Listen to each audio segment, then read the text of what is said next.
शान्ति। ओम शान्ति। ओम शान्ति।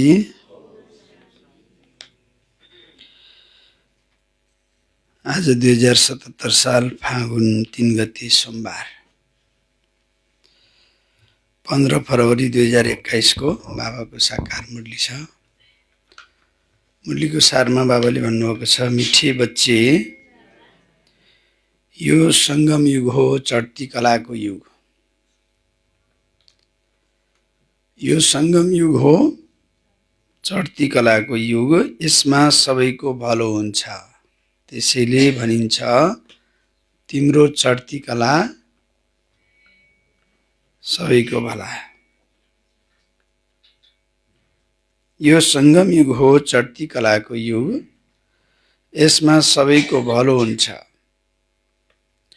त्यसैले भनिन्छ तिम्रो चढ्ती कला सबैको भला।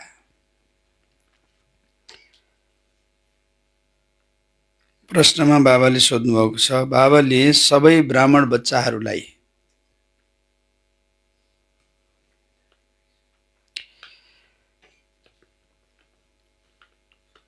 धेरै धेरै बधाई दिनुहुन्छ किन? बाबाले सबै ब्राह्मण बच्चाहरूलाई धेरै धेरै बधाई दिनुहुन्छ किन? उत्तरमा बाबाले भन्नुभएको छ,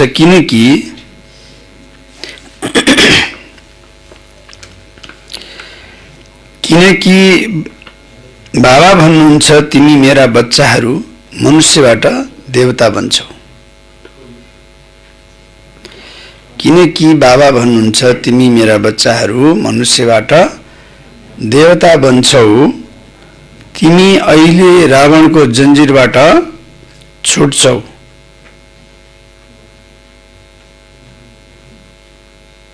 हैन? उनी जेलबाट छुट्यो भने, जन्जिरबाट छुट्यो भने, बन्धनबाट छुट्यो भने बधाई दिइन्छ नि है। कसैलाई कुनै ठुलो चिज प्राप्ति हुन्छ भने बधाई दिन्छ। त बाबाले भन्नुहुन्छ तिमी बच्चाहरू मनुष्यबाट देवता बन्छौ। तिमी अहिले रावणको जन्जिरबाट छुट्छौ।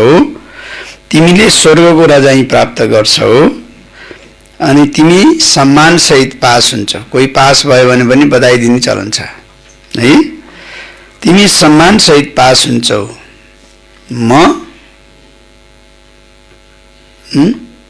बाबाले आफूलाई के भन्नु होला? म हुन्न, बाबा पास हुनुहुन्न अरे हो। तिमीले स्वर्गको राजाई प्राप्त गर्छौ, सम्मान सहित पास हुन्छौ, म हुन्न। त्यसैले बाबाले तिमीलाई धेरै धेरै बधाई दिनुहुन्छ। त्यसैले बाबाले तिमीलाई धेरै धेरै बधाई दिनुहुन्छ। तिमी आत्माहरू चङ्गा हो। तिमी आत्माहरू उड्ने चङ्गा हो। तिम्रो डोरी मेरो हातमा छ भन्नुहुन्छ बाबाले, हैन? ल बाबालाई डोरी दिनुभएको छ कि दिनुभएको छैन? सुम्पिनु भएको छ कि छैन? बाबालाई डोरी समात्न दिएको भए हैन त फेरि पक्कै पनि हामी उडिरहन सक्छौँ। फेरि डोरी चुडियो भने है त बाबालाई डोरी दिनु पर्यो है। तिम्रो डोरी मेरो हातमा छ, मैले तिमीलाई स्वर्गको मालिक बनाउँछु। हैन? बाबाको हातमा यदि हाम्रो डोरी छ भने, बाबाको श्रीमतमा हामी चलिन्छ भने, बाबाले भन्ने अनुरूप हाम्रो पढाइ र पुरुषार्थ हुन्छ भने बाबाले हामीलाई स्वर्गको मालिक बनाउँछु भनेर भन्नुभएको छ। प्रश्नमा बाबाले आज सोध्नुभएको थियो, बाबाले सबै ब्राह्मण बच्चाहरूलाई धेरै धेरै बधाई दिनुहुन्छ किन? र उत्तरमा बाबा भन्नुहुन्छ किनकि बाबा भन्नुहुन्छ तिमी मेरा बच्चाहरू मनुष्यबाट देवता बन्छौ। तिमी अहिले रावणको जन्जिरबाट छुट्छौ। तिमीले स्वर्गको राजाई प्राप्त गर्छौ। सम्मान सहित पास हुन्छौ, म हुन्न। त्यसैले बाबाले तिमीलाई धेरै धेरै बधाई दिनुहुन्छ। तिमी आत्माहरू चङ्गा हो। तिम्रो डोरी मेरो हातमा छ, मैले तिमीलाई स्वर्गको मालिक बनाउँछु।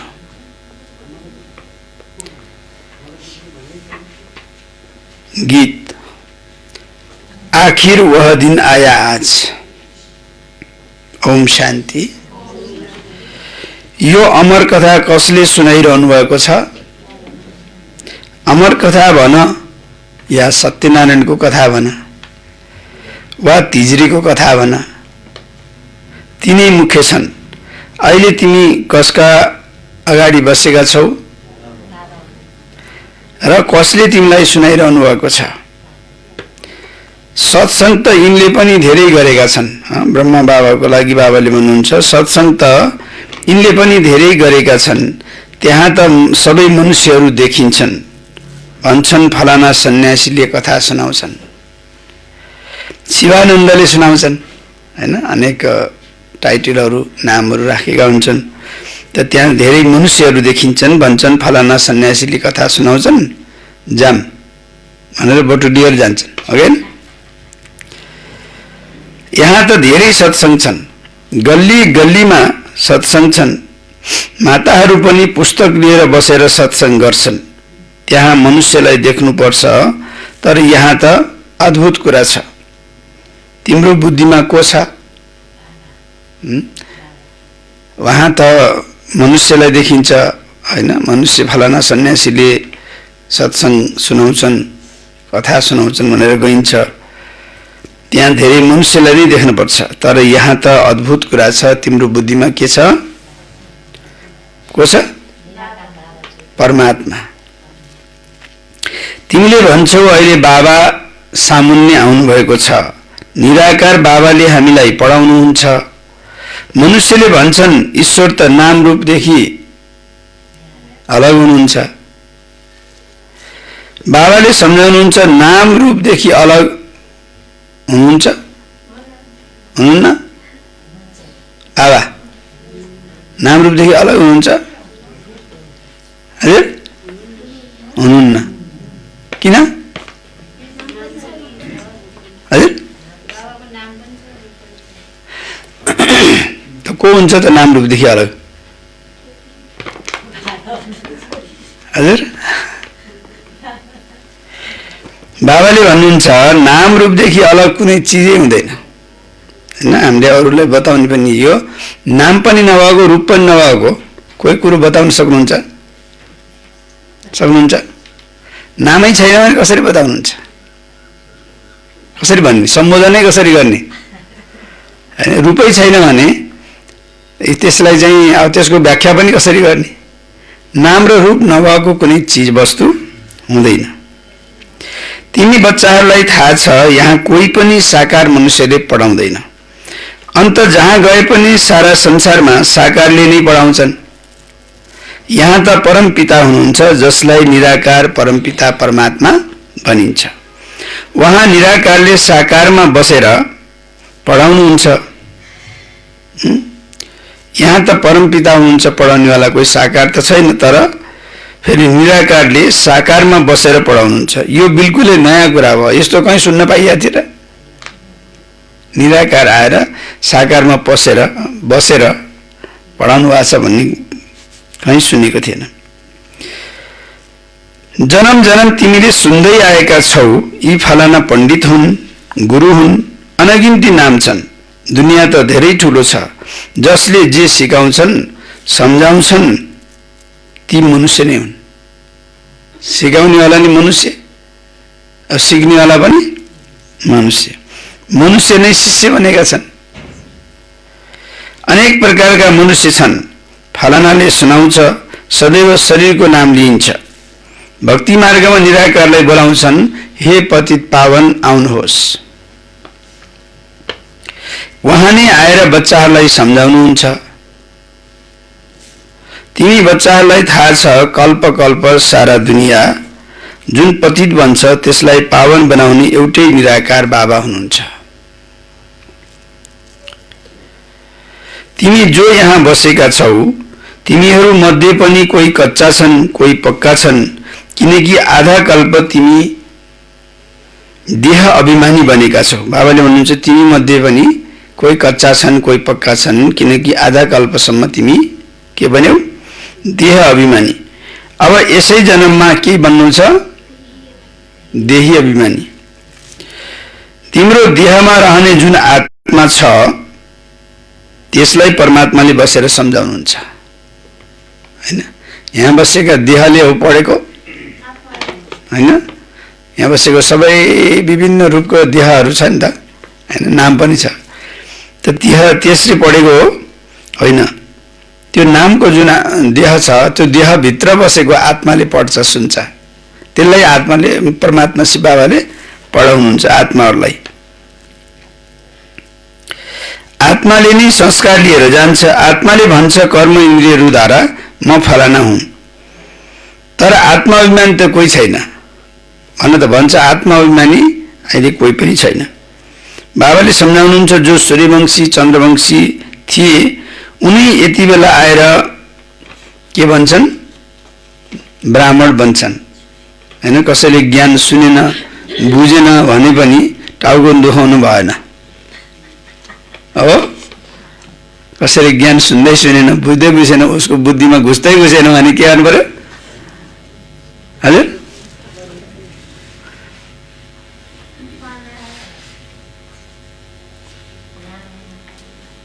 संकल्प धेरै चलाउनु भएन हैन। किनभने बाबाले के भन्नुभएको छ, जो सूर्यवंशीको आत्मा छ हैन, अहिले जहाँसुकै भए पनि, जुनसुकै परिवारमा भए पनि, जुनसुकै मोहल्ला टोलमा भए पनि, जुनसुकै चाहिँ पेरिफेरीमा भए पनि, अब कहाँ कहाँ कुन आत्मा छ। कोही लेखको आत्मा एकचोटि कतै यहाँ पोखरा आयो भने ऊ ज्ञानमा चलेर ज्ञानी बन्छ।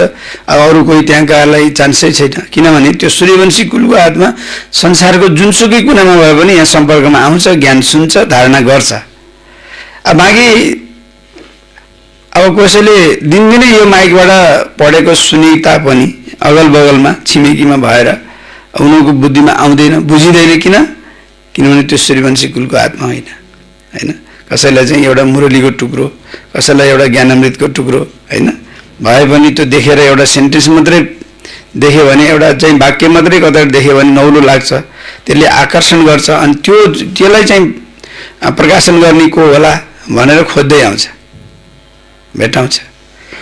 बाँकी कसैलाई जति मान्छे लगाएर ज्ञान सुनाए पनि हैन, जतिसुकै चाहिँ पण्डित लगाए पनि हैन, जतिसुकै समझदार हैन, अनेक किसिमको कलाकारिताबाट भनौँ न, अनेक किसिमको ढाँचाबाट ज्ञान सुनाए तापनि कसैको बुद्धिमा घुस्दैन। किन होला? हो, किनभने ऊ सूर्यवंशी कुलको आत्मा नहुन सक्छ। यदि चन्द्रवंशी सूर्यवंशी कुलको आत्मा होइन भने उसलाई जतिसुकै मेहनत गरे पनि उसले बुझ्दैन, ऊ ब्राह्मण बन्न सक्दैन। त जो सूर्यवंशी र चन्द्रवंशी थिए उनी आएर यहाँ ब्राह्मण बन्छन् र फेरि देवता बन्छन्। मनुष्यलाई देह अभिमानी बन्ने बानी परेको छ, हो कि? हामीलाई पनि परेको छ, हामीलाई पनि के बन्ने बानी परेको छ? देह अभिमानी बन्ने है। म फलानु भन्न कति सहिलो छ। आत्मा भनेर एकछिन टिक्नलाई फेरि झुटका लाग्न थाल्छ हैन हैन। आत्मा भनेर आत्माको रस बाबासँग मिलेर रसपान गर्दाखेरि कता कता हराइन्छ, कता कता हराइन्न।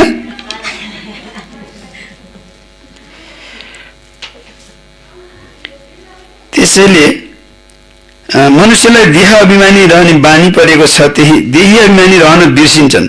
त्यसैले बाबा घरिघरि भन्नुहुन्छ देही अभिमानी बन। आत्माले नै भिन्न भिन्न चोला लिएर पाठ खेल्छ। यी हुन् उसका कर्म इन्द्रियहरू। अहिले बाबाले बच्चाहरूलाई भन्नुहुन्छ मनमना भाव। केवल गीता पढेर कुनै राज्य भाग्य कहाँ पाउन सकिन्छ र?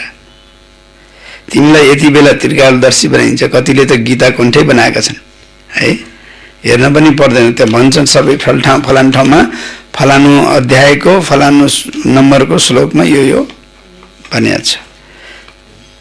अर्थ पनि मजाले व्याख्या पनि गर्छन्। तर हैन, केवल गीता पढेर कुनै राज्य भाग्य पाउन कहाँ सकिन्छ र? तिमीलाई यति बेला त्रिकालदर्शी बनाइन्छ। रात दिनको फरक भएको छ। बाबाले सम्झाउनुहुन्छ मैले तिमीलाई नै राजयोग सिकाउँछु। कसले सिकाउँछ राजयोग हामीलाई? श्रीकृष्ण त सत्युगका राजकुमार हुन् जो सूर्यवंशी देवताहरू थिए उनीहरूमा कुनै ज्ञान हुँदैन अरे, हैन? श्रीकृष्णको पालामा कुनै ज्ञान हुँदैन, श्रीकृष्णलाई पनि हुँदैन। ज्ञान त प्राय लोभ हुन्छ। ज्ञान हो नै सद्गतिको लागि। सतयुगमा कोही पनि दुर्गतिमा हुँदैनन्, त्यसकारणले ज्ञानको आवश्यकता पनि छैन। त्यो हो नै सतयुग। अहिले हो कलियुग। यहाँ पहिला सूर्यवंशी 8 जन्म, फेरि चन्द्रवंशी 12 जन्म हुन्छन्। सतयुग र त्रेतायुगमा बाबाले भन्नुहुन्छ पहिला सूर्यवंशी 8 जन्म, फेरि चन्द्रवंशी 12 जन्म हुन्छन्। यो एक जन्म अहिले तिम्रो सबैभन्दा राम्रो जन्म हो। तिमी हौ प्रजापिता ब्रह्मामुख वंशावली। यो हो सर्वोत्तम धर्म। देवता धर्मलाई सर्वोत्तम धर्म भनिँदैन। ब्राह्मण धर्म सबैभन्दा उच्च धर्म हो। देवताहरूले त प्रारब्ध भोग्छन्। देवताहरूले के भोग्छन्? प्रारब्ध भोग्छन्। देवता धर्मलाई सर्वोत्तम धर्म नै। त्यसकारणले ब्राह्मणको लागि भनिएको छ देवता भन्दा पनि उच्च, चोटी, हैन? टुप्पी राखिन्छ। त्यसकारणले ब्राह्मणको त यो हो सर्वोत्तम धर्म, हैन? देवता धर्मलाई सर्वोत्तम धर्म भनिँदैन। ब्राह्मण धर्म नै सर्वोत्तम धर्म हो, सबैभन्दा उच्च हो। देवताहरूले त प्रारब्ध, किनभने ब्राह्मण भनेको के हो भन्दा पुरुषार्थको अवधि हो। त पुरुषार्थ गर्ने जस्तो राम्रो केही रहन्छ हेर्नुहोस्। देवताहरूले त प्रारब्ध भोग्छन्। भोग्ने बेलाको त उचाइ घट्ने रहेछ। आजकल बाबाले भन्नुहुन्छ आजकल धेरै समाजसेवी छन्। पहिला पहिला यी समाजसेवी हुन्थे कि हुन्थेनन्? आजकल धेरै समाजसेवी छन्। तिम्रो हो रुहानी सेवा। बाबाले भन्नुहुन्छ हामीले नि समाज सेवा त गर्नै पर्यो, तर यो रुहानी सेवा भन्नुहुन्छ। त्यहाँ चाहिँ समाजसेवीहरूले के गर्छन्? त्यो हो दैहिक सेवा गर्नु। रुहानी सेवा एकै पटक हुन्छ। बाबाले भन्छ रुहानी सेवा एकै पटक हुन्छ। पहिला पहिला यी समाजसेवी आदि थिएनन्। राजा रानीले राज्य गर्थे। जे गर्नुपर्छ राजाले नै गर्थे, अरूले गर्दैनथे खासै, हैन? पहिला पहिला कोही कोही हाम्रो नेपालमा पनि राजाहरूले प्रजाहरूको ख्याल राख्थे भनिन्छ नि, हैन? कुन कुन राजाले हो सबैको घरबाट धुवा निस्किएपछि बल्ल पकाएर खान्थे भनिन्छ, हैन? त समाजसेवी भने जे भने पनि राजा। त अरू समाजसेवी थिए हुँदैन थिए। अब सतयुगमा देवी सानसाना राज्य पनि सानसाना थिए फेरि, हैन? आँखाले आफ्नो माथि चाहिँ बार्तलीमा गएर हेरेपछि सबैका धुरी देखिने, हैन? अलि अल्का बसेपछि, हैन?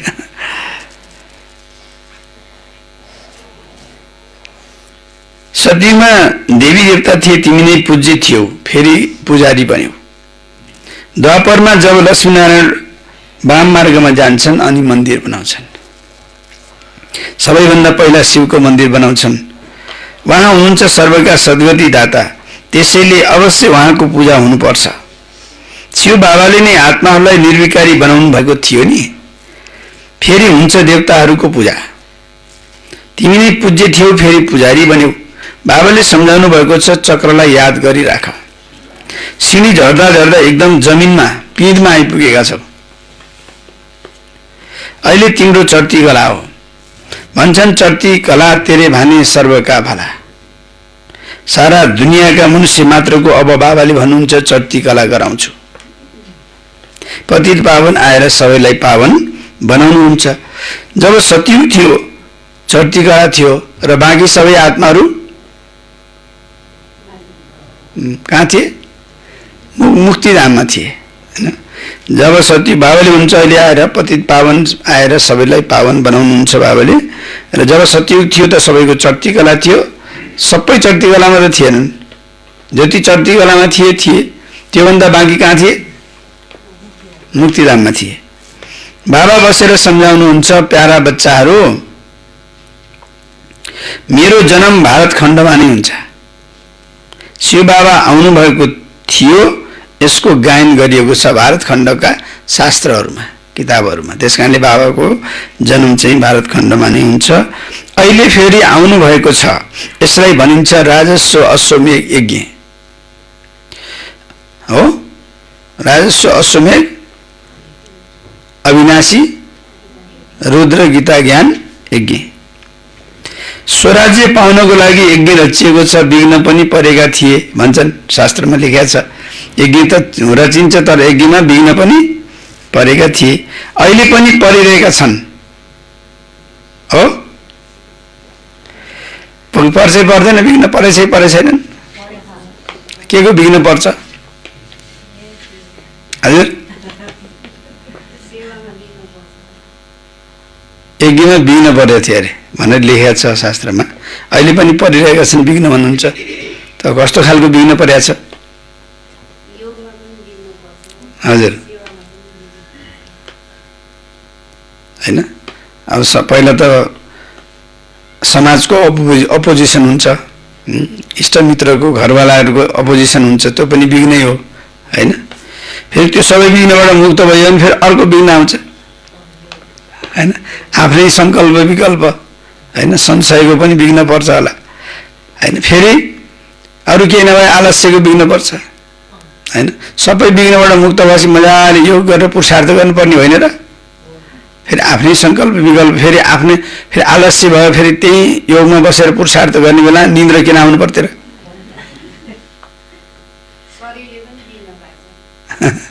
हो,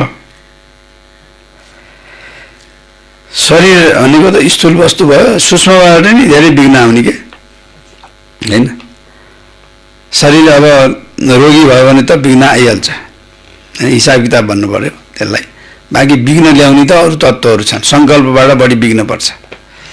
पुरुषार्थ गर्न दिएन भने शरीरले रोगी भएर त्यो त हिसाब किताबमा आयो अब हैन? माताहरूमाथि अत्याचार हुन्छ भन्छन् बाबा, मलाई यसले नङ्गन गर्छ, मलाई यसले छोड्दैन, बाबा मेरो रक्षा गर्नुहोस् हैन? आफ्नो घर हैन, पति पत्नीमा पनि द्वन्द्व हुन्छ अनि बाबासँग भन्छन् बाबा मेरो रक्षा गर्नुहोस्, देखाउँछन् द्रौपदीको रक्षा भयो। अहिले तिमी 21 जन्मको लागि बेहदका बाबाबाट वर्षा लिन आएका छौ, यादको यात्रामा रहेर आफूलाई पवित्र बनाउँछौ।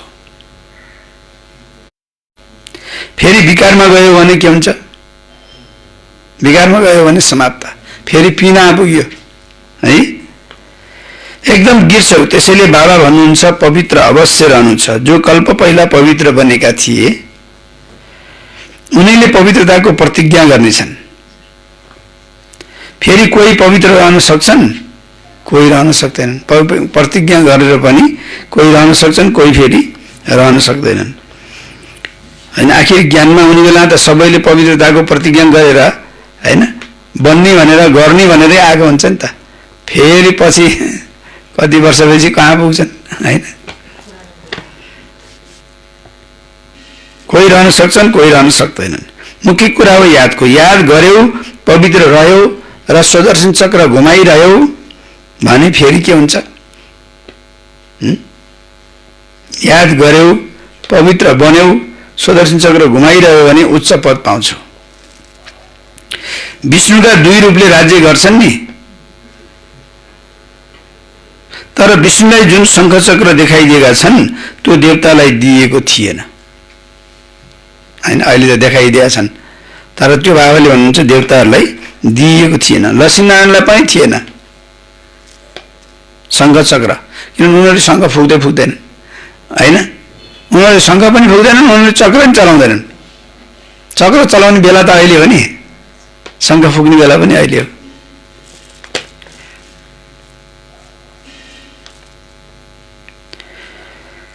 विष्णु त सूक्ष्म उतनमा रहन्छन्, उनलाई चक्रको ज्ञानको आवश्यकता पर्दैन, त्यहाँ मुभी चल्छ।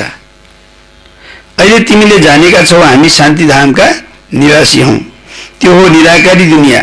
आत्मा के चिज हो त्यो पनि मनुष्य मात्रले जानेका छैनन्। भनिदिन्छन् आत्मा नै परमात्मा, वास्तविक आत्माको परिचय थाहा छैन, भन्छन् आत्मा नै परमात्मा भनेर।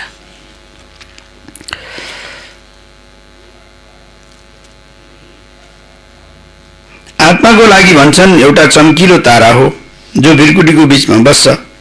यी आँखाबाट देख्न सकिँदैन, जसले जतिसुकै कोसिस गरे पनि सिसा आदिमा बन्द गरेर राखेर देखुन् आत्मा कसरी निस्किन्छ। कोसिस गर्छन् तर कसैलाई पनि थाहा हुँदैन आत्मा के चिज हो, कसरी निस्किन्छ थाहै हुँदैन हैन? भन्न त भनियो कि आत्मालाई थुन्ने कोसिस गरियो, सिसामा बन्द गरियो हैन, यति धेरै टाइट गरेछन् आत्मा निस्किनै नमिल्ने हो र सिसा हैन। तर सिसा चर्क्यो अरे तर आत्मा निस्केको हेरेरै बस्नुले देख्दै देखेन हैन भनिन्छ नि। भन्छन् आत्मा तारा जस्तै छ, दिव्य दृष्टि बिना त्यसलाई देख्न सकिँदैन। भक्ति मार्गमा धेरैलाई साक्षात्कार हुन्छ। लेखिएको छ अर्जुनलाई साक्षात्कार भयो अखण्ड ज्योतिको। अर्जुनले भने मैले सहन गर्न सक्दिनँ। बाबाले सम्झाउनुहुन्छ त्यति तेजोमय आदि केही छैन, त्यो त भन्न पर्दैन, देख्नै नसक्ने केही होइन, त्यस्तो तेजोमय होइन, आदि केही छैन। जसरी आत्मा आएर शरीरमा प्रवेश गर्छ हैन, थाहा कहाँ हुन्छ र थाहै हुँदैन। अहिले तिमीले जानेका छौ बाबा कसरी प्रवेश गरेर बोल्नुहुन्छ हैन। आत्मा आएर शरीरमा प्रवेश गरेको थाहा हुन्न, निस्केर गएको पनि थाहा हुन्न। ब्रह्मा बाबाको तनमा शिव बाबा आउनुहुन्छ, प्रवेश गर्नुहुन्छ, जानुहुन्छ, कसलाई कसैले आँखा पोल्छ र हैन, बोल्दैन, थाहै हुन्न। तर त्यो उसको शक्ति जुन छ हैन, ज्ञान जति छ, सबै कुराले चाहिँ हामीले चाहिँ उहाँलाई विवेचना गर्दा, उहाँको चाहिँ शरीरको चाहिँ आङ्कलन गर्दा, शक्तिको आङ्कलन गर्दा हैन, उहाँको पवित्रताको हैन, उहाँसँग भएको शक्तिको सबैको आङ्कलन गर्दा ऊ चाहिँ धेरै ज्योति हैन भनेर भनियो। तर त्यस्तो किसिमको हेर्नै नसकिने केही छैन। अहिले तिमीले जानेका छौ बाबा कसरी प्रवेश गरेर बोल्नुहुन्छ, आत्मा आएर बोल्छ। यो पनि सारा ड्रामामा निश्चित छ, यसमा कसैको तागतको कुरा छैन। आत्माले कुनै शरीर छोडेर जाँदैन, यो साक्षात्कारको कुरा हो। आश्चर्यको कुरा छ नि, बाबा भन्नुहुन्छ म साधारण तनमा आउँछु। आत्मालाई बोलाउँछन् नि, पहिला आत्माहरूलाई बोलाएर सोध्ने गर्थे, अहिले पनि सोध्छन्, अहिले पनि बोलाउँछन्। अहिले त तमोप्रधान बनेका छन् नि, बाबा आउनुहुन्छ नै म गएर पतितलाई पावन बनाऊँ भनेर यस्तो ठानेर सोचेर बाबा आउनुहुन्छ। भन्छन् पनि 84 जन्म, त्यसैले बुझ्नुपर्छ जो पहिला आएका छन् उनीहरूले नै अवश्य 84 जन्म लिएका होलान्। उनीहरूले त लाखौं वर्ष भनिदिन्छन् हैन। अब हजुर हामी कोही पनि अब काठमाडौँ गएका छौँ भने काठमाडौँमा फलान ठाउँमा यो फलानु मन्दिर छ हैन, फलान ठाउँमा रानी पोखरी छ हैन, या स्वयम्भू होला, पशुपतिनाथ होला, या 55 झ्याली दरबार हैन, के छ नि, त्यो छ भने फलान ठाउँ छ भनेर हजुरले चाहिँ त्यसलाई एउटा भिजुअलाइज दृश्यावलोकन गर्न सक्नुहुन्छ यहीँ बसी बसी हो। जहाँ जानुभएको थियो हैन, कोही विदेशमा जानुभयो होला हैन, अमेरिका, अस्ट्रेलिया, मलेसिया, सिङ्गापुर, अनि त्यहाँ फलान ठाउँमा यो छ भन्यो भने यसो आउँछै आउन्न आँखा अगाडि। अनि गएकै छैन भने त्यो त छ हो कि विश्वास हुन्छ हुन्न हैन, विश्वासै हुँदैन, देखेकै छैन। अर्काले भनेको आफूले आँखा नदेखिकन है। हाम्रो चाहिँ पोखराबाट हिमाल देखिन्छ भन्ने कुरा त सबैलाई थाहा छ, हामीलाई त विश्वास छ नि छैन। यहाँ पछि माथि छताङ गएर हेऱ्यो भने अन्नपूर्ण माछापुछी देखिन्छ भनेर हैन। एकचोटि यहाँ पाहुना आएका थिए कि म माउन्ट आबुबाट, गुजरातबाट, अनि पछि यहाँ हिमाल देखिन्छ भनेको थियौँ। बेलुकाखेर त अब त्यो टुइलोले ढाकेको थियो, केही देखिया थिएन। अनि पोखरामा हिमाल देखिन्छ भनेर हेर्न पनि आएका उनीहरू। पछि त बेलुका त देख्दै देखिएन। भोलिपल्ट बिहान गएर नुहाइधुवाइ गरेर कपडा सुकाउनु माथि जाँदाखेरि त यतापट्टि सेतै हिमाल देख्दाखेरि त दङ्ग परेछन्। ओहो, होइन यो हामी त सपनामा छौँ कि विपनामा छौँ जस्तो लाग्छ उनीहरूलाई है। अनि म पनि छतमा गएँ, गएको त ए शैलेश भाइ यो हामीले के देखिरहेछौँ, यो सपना हो कि विपना हो, यो हुन त हिमाल देखिन्छ त भन्थे, यहाँ त साँच्चै देखिँदैछ अरे है। आफ्नै आँखाले देखेपछि बल्ल साँच्चै देखिने जस्तो लाग्दछ, विश्वास भयो अब बल्ल। तर जो चाहिँ देखेपछि, आफूले देखेपछि बल्ल विश्वास हुँदैछ। त्यही भएर बाबाले के भन्नुभयो, जो सत्युगमा गएका थिए हैन, सत्युगबाट झरेका थिए, उनीहरूलाई सत्युगको बारेमा हामीले बताउँछौँ भने, बाबाको बारेमा बताउँछौँ भने उनीहरूलाई विश्वास हुन्छ हैन। उनीहरूले चाहिँ उनको मनले खान्छ त्यसलाई। अब जो सत्युगमा गएकै थिएन उनलाई जतिसुकै तपाईँले चाहिँ देवता बनाउने प्रयास गर्नुहोस्, पुरुषार्थ गर्नुहोस्, उनलाई सुनाउनुहोस्, उनलाई कसरी विश्वास हुन्छ त नि? किनभने उनले देखेकै छैनन्, चाहेकै छैनन् हैन। चाख्दै नचाखेकोलाई, देख्दै नदेखेकोलाई विश्वास गर्नुस् भनेर हामीले जति चाहिँ गरे पनि हुँदैन। तर जो गएर आएका थिए उनीहरूले चाहिँ त्यो विश्वास हुन्छ। अलिकति सुनाउने बित्तिकै यो त सम्भव छ भन्ने हुन्छ। अब जसले चाहेकै छैन उसलाई सम्भव छ भन्ने कुरा पनि विश्वास हुँदैन।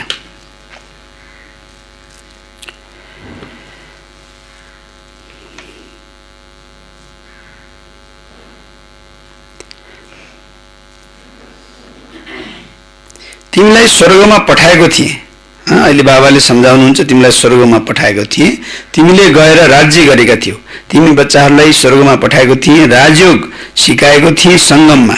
बाबा भन्नुहुन्छ म कल्पको सङ्गमिङमा आउँछु। गीतामा फेरि के लेख्छन्? गीतामा फेरि युग युग शब्द लेखिदिएका छन्।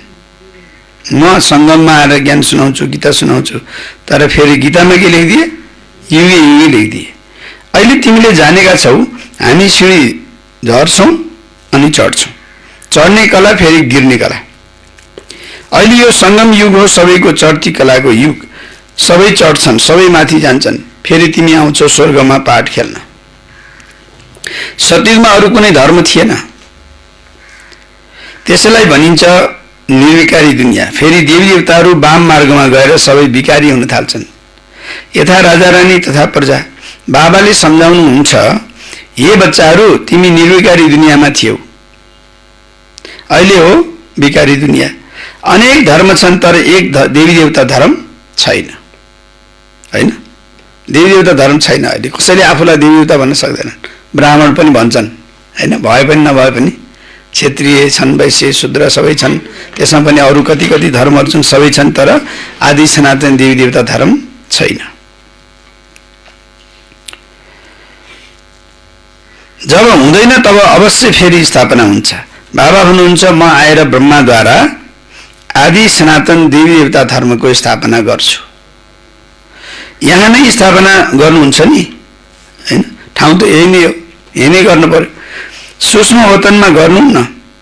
लेखिएको छ ब्रह्माद्वारा आदि सनातन देवी देवता धर्मको रचना गर्नुहुन्छ। तिमीलाई यति बेला पावन भनिँदैन, पावन बनिरहेका छौ, समय त लाग्छ नि। पतितबाट पावन कसरी बन्ने यो कुनै पनि शास्त्रमा छैन। वास्तवमा महिमा त एक बाबाको छ, उहाँ बाबालाई बिर्सिएको हुनाले नै अनाथ बनेका छन्। लडिरहन्छन्, फेरि भन्छन् सबै मिलेर एक कसरी हुने। कोसिस त गर्छन्, मिल्ने कोसिस गर्छन् तर मिल्नै सक्दैन। लडिरहन्छन्, फेरि सबै मिल्ने कसरी, हैन? सबै धर्मको सर्वधर्म सम्भाव भनेर कार्यक्रमहरू पनि राख्छन्। वसुदैव कुटुम्बकम होस् भनेर पनि भन्छन्, हैन? फेरि हिन्दू मुस्लिम सिख इसाई आपसमा भाइ भाइ भनेर नारा पनि लाउँछन्, तर एक हुन सक्छन्? सबै मिलेर एक कसरी हुने? भाइ भाइ हुन् नि। बाबा त अनुभवी छन्, भक्ति पनि यिनले पूरा गरेका छन्, सबैले भन्दा धेरै गुरु बनाएका छन् बाबाले। अहिले बाबा भन्नुहुन्छ यी सबैलाई छोड, अब म तिमीसँग मिलेको छु। सर्वका सद्गति दाता एक सत श्री अकाल भन्छन् नि, अर्थ जानेका छैनन्। पढ्न त धेरै पढिरहन्छन्। बाबाले सम्झाउनुहुन्छ अहिले सबै पतित छन्, फेरि पावन दुनियाँ बन्छ। भारत खण्ड नै अविनाशी खण्ड हो, यो कसैलाई पनि थाहा छैन। यस खण्डको कहिल्यै विनाश हुँदैन, न कहिल्यै प्रलय हुन्छ। यो जुन देखाउँछन् सागरमा पिपलका पातमा श्रीकृष्ण आए, तर पिपलको पातमा त बच्चा आउन सक्ला कि नसक्ला? हजुर, पिपलको पातमा बच्चा अडिएला कि नअडिएला? हजुर, तैरिँदै आउन, हैन? सागरमा पिपलका पातमा श्रीकृष्ण आए भनेर देखाउँछन् जुन, तर पिपलको पातमा त बच्चा आउन सक्दैन। बाबाले सम्झाउनुहुन्छ तिमीले गर्भ जेलबाट जन्म लिन्छौ, धेरै आराम। तिमीले गर्भबाट जन्म लिन्छौ धेरै आरामले, अर्थात् त्यहाँ गर्भ महल हुन्छ। अहिले यहाँ के हुन्छ? गर्भ जेल, तर त्यहाँ के हुन्छ? आरामले जन्म लिन्छौ, गर्भ महल हुन्छ। गर्भबाट जन्म लिन्छौ तर आरामले, त्यसैले त्यसलाई गर्भ महल भनिन्छ। यहाँ हुन्छ गर्भ जेल, सतयुगमा हुन्छ गर्भ महल। आत्मालाई पहिल्यै सचेतकार हुन्छ यो तन छोडेर अर्को तन लिनु छ। त्यहाँ आत्मा अभिमानी रहन्छन्। मनुष्यले त न रचयितालाई न रचनाको आदि मध्य अन्त्यलाई जानेका हुन्छन्। अहिले तिमीले जानेका छौ बाबा हुनुहुन्छ ज्ञानका सागर, तिमी मास्टर सागर हौ, तिमी माताहरू हौ नदी। है आज बाबाले नौलो कुरो गर्नुभएको छ, नौलो हो कि होइन? तिमी माताहरू हौ नदी, अरू यी गोपहरू हुन् ज्ञान मान सरोवर अरे, होइन? बाबाले यसो भन्नुभएको थिएन पहिला? यी माताहरू नदी, यता गोपहरू चाहिँ ज्ञान मान सरोवर। लानुहोस् है, गोपहरूमा पनि अरूले आएर ज्ञान यति हुनु पर्यो भरिएको, अरूलाई नुहाउन मिल्ने खालको त हुनु पर्यो कमसेकम, होइन? गोपहरू चाहिँ ज्ञान मान सरोवर। आज बाबाले भाइजीहरू गोपहरूलाई नयाँ टाइटल दिनुभयो हो। यी ज्ञान नदीहरू हुन्, यिनी बाबाले हुन्छ सरोवर हो, ज्ञान सरोवर।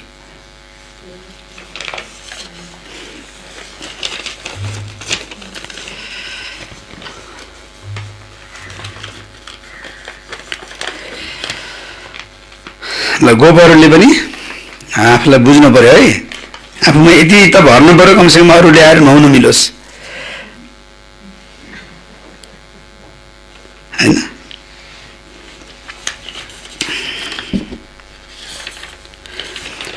प्रवृत्ति मार्ग हुनुपर्छ नि। तिम्रो पवित्र गृहस्थ आश्रम थियो, अहिले पतित छ। बाबा भन्नुहुन्छ यो सदैव याद राख, म आत्मा हुँ, एक बाबालाई याद गर्नु छ। बाबाले आदेश दिनुभएको छ, कुनै पनि देहधारीलाई याद, हजुर, कुनै पनि देहधारीलाई याद नगर। यी आँखाबाट जे देख्छौ त्यो सबै समाप्त हुनु छ। त्यसैले बाबा भन्नुहुन्छ मनमना भव मध्याजी भव। अहिलेको लागि यो सबै विनाश हुनु छ, सिद्धिनु छ, यसलाई याद गरिराख्नु परेन। याद केलाई गर्ने? मनमना भव अर्थात् आत्मा, आत्माका विशेषताहरू, गुण, परमात्माको चिन्तन सबै मनमना भावमा आउँछन्। र मध्याजी भाव माना स्वर्गको चिन्तन गर्न पर्यो। त्यसैले बाबाले भन्नुहुन्छ मनमना भव मध्याजी भव। यस कब्रिस्तानलाई बिर्सिँदै जाऊ। मायाका तुफान त धेरै आउँछन्, है, मायाका तुफान त धेरै आउँछन्, यीसँग डराउनु हुँदैन। धेरै तुफान आउँछन् तर कर्म इन्द्रियहरूबाट विकर्म गर्नु हुँदैन। आउँछन् तुफान तर कर्म इन्द्रियहरूबाट विकर्म गर्नु हुँदैन। तुफान तब आउँछन् जब तिमीले बाबालाई भुल्छौ। यो यादको यात्रा एकै पटक मात्र हुन्छ। ती हुन् मृत्युलोकका यात्रा, यो हो अमरलोकको यात्रा। त्यसैले बाबा भन्नुहुन्छ अब कुनै पनि देहधारीलाई याद नगर, किनभने हामी अमरलोकको यात्रामा छौँ, त्यसैले कोही पनि देहधारीलाई याद नगर। बच्चाहरूले शिव जयन्तीमा कति तार पठाउँछन्, होइन, सन्देश पठाउँछन् बाबालाई। बाबा भन्नुहुन्छ तत्त्व,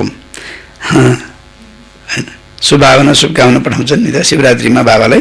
त बाबाले भन्नुहुन्छ तत्त्व। तिमी बच्चाहरूलाई पनि बाबाले बधाई दिनुहुन्छ।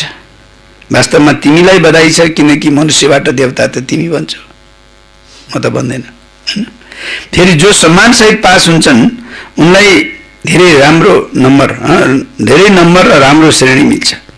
बाबाले तिमीलाई बधाई दिनुहुन्छ, अब तिमी रावणको जन्जिरबाट छुट्छौ।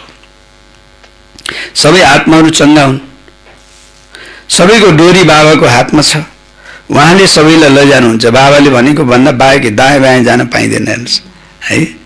बाबाको हातमा सबैको चङ्गा छ, चङ्गाको डोरी छ अरे। अब को चाहिँ सत्ययुगतिर जाने हो, कोही त्रेतायुगतिर जाने हो, कोही चाहिँ परमधामतिर गएर बस्ने हो, होइन? त्यो सबैको डोरी चाहिँ बाबाको हातमा छ।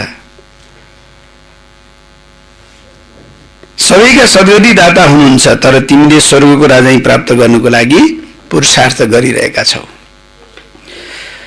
अच्छा, मिठे मिठे सिकिलदे बच्चाहरूप्रति माता पिता बाप दादाको याद प्यार एवं गुड मर्निङ। रुहानी बाबाको रुहानी बच्चाहरूलाई नमस्ते, रुहानी बच्चाहरूको रुहानी बाबालाई याद प्यार गुड मर्निङ और नमस्ते बाबा नमस्ते। धारणाको लागि मुख्य सार।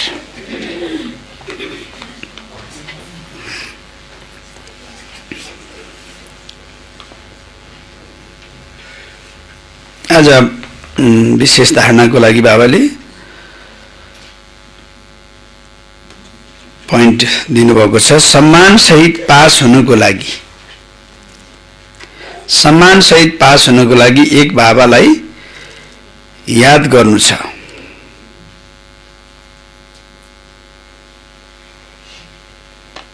सम्मानसहित पास हुनको लागि एक बाबालाई याद गर्नु छ,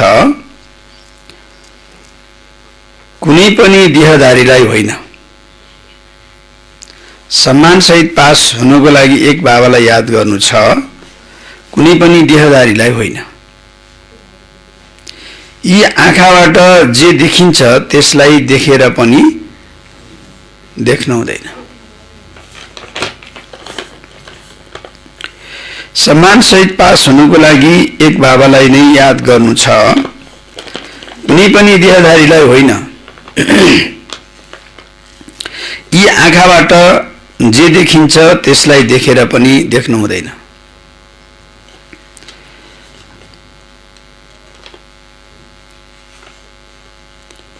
दोस्रो पोइन्ट, हामी अमरलोकको यात्रामा गइरहेका छौँ।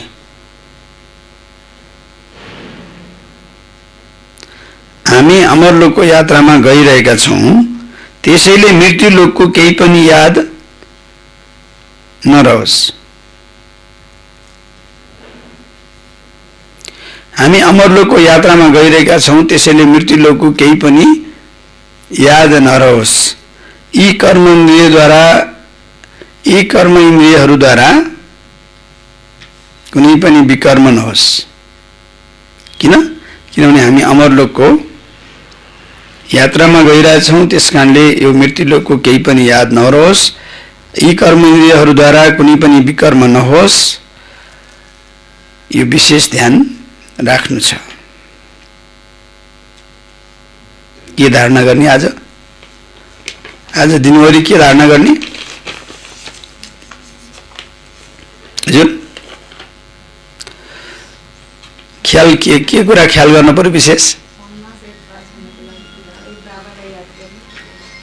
सम्मानसहित पास हुनको लागि एक बाबालाई याद गर्ने, देहधारीलाई याद गर्ने, सँगसँगै हजुर सँगसँगै देहधारीलाई पनि याद गर्ने होइन? होइन, देहधारीलाई होइन। यी आँखाबाट जे देखिन्छ त्यसलाई देखेर पनि नदेखे जस्तै गर्नु पर्यो दिनभरि है। देखेर पनि नदेखे ठोकिँदै हिँड्न त भएन होइन? होइन, विचार पुर्याउनु पर्यो है। त्यसमा फस्न भएन, त्यसको चिन्तन चल्नु भएन होइन, त्यसबाट चाहिँ आकर्षण हुनु भएन। अर्थात् त्यसलाई देखेर पनि यो सबै विनाश हुनेवाला छ, त्यसको प्रभावमा आउनु भएन। दोस्रो पोइन्टमा, हामी अमरलोकको यात्रामा गइरहेका छौँ, त्यसकारणले मृत्युलोकको कुनै पनि चिजको याद होइन नहोस्। कर्मेन्द्रियद्वारा कुनै विकर्म नहोस्, यसलाई ख्याल राख्न पर्यो। र बाबाले आज वरदान दिनुभएको छ, अति इन्द्रिय सुखमय स्थितिद्वारा अनेक आत्माहरूलाई आह्वान गर्ने, अतीन्द्रिय सुखमय स्थितिद्वारा अनेक आत्माहरूलाई आह्वान गर्ने विश्व कल्याणकारी भव।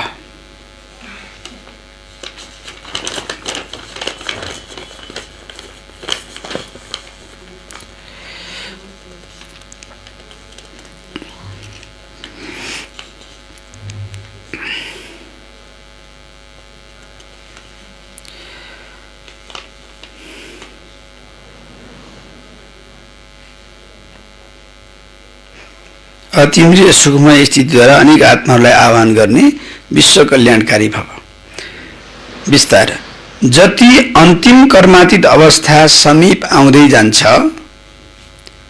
जति अन्तिम कर्मातीत अवस्था समीप आउँदै जान्छ,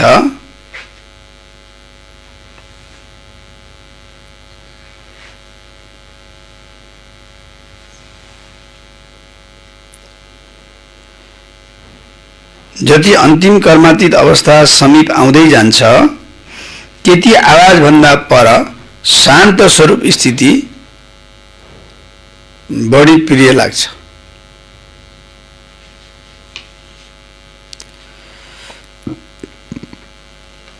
जति अन्तिम कर्मातीत अवस्था समीप आउँदै जान्छ त्यति आवाजभन्दा पर शान्त स्वरूप स्थिति बढी प्रिय लाग्दै जान्छ। यो स्थितिमा सदा अतीन्द्रिय सुखको अनुभूति हुन्छ।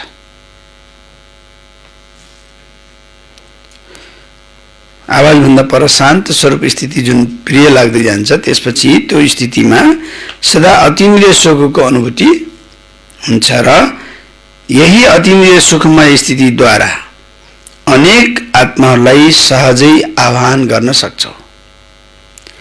यही अतीन्द्रिय सुखमय स्थितिद्वारा अनेक आत्माहरूलाई सहजै आह्वान गर्न सक्छौ।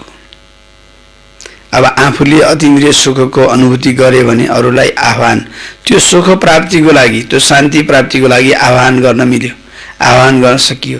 तर आफू नै तनावमा छ, आफू नै छटपटिएको छ, आफूमा नै चैन छैन, आफू नै अत्तालिएको छ, मन स्थिर छैन, हैन, विभिन्न चिन्ताले घेरिरहेको छ भने के उसले कसलाई आह्वान गर्ने, कसरी आह्वान गर्ने, के को लागि आह्वान गर्ने, हैन र? त्यसकारणले पहिला आफू त शान्त स्वरूप हुनु पर्यो, हैन, अतीन्द्रिय सुखमा हुनु पर्यो। त्यो अतीन्द्रिय सुखको अनुभूति आफूलाई भयो भने बल्ल अरूलाई पनि त्यो अतीन्द्रिय सुखको अनुभूति गर्नको लागि अरूलाई आह्वान गर्नु पर्यो, गर्न सहज हुन्छ, सहजै आह्वान गर्न सक्छौ। यो शक्तिशाली स्थिति नै विश्व कल्याणकारी स्थिति हो।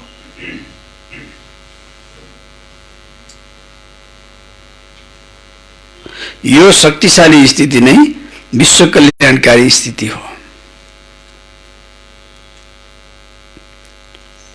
यो स्थितिद्वारा जतिसुकै टाढा रहने आत्मालाई पनि सन्देश पुर्याउन सक्छौ। यो स्थितिद्वारा जतिसुकै टाढा रहने आत्माहरूलाई पनि सन्देश पुर्याउन सक्छौ। कुन स्थितिद्वारा? हजुर, शक्तिशाली स्थिति।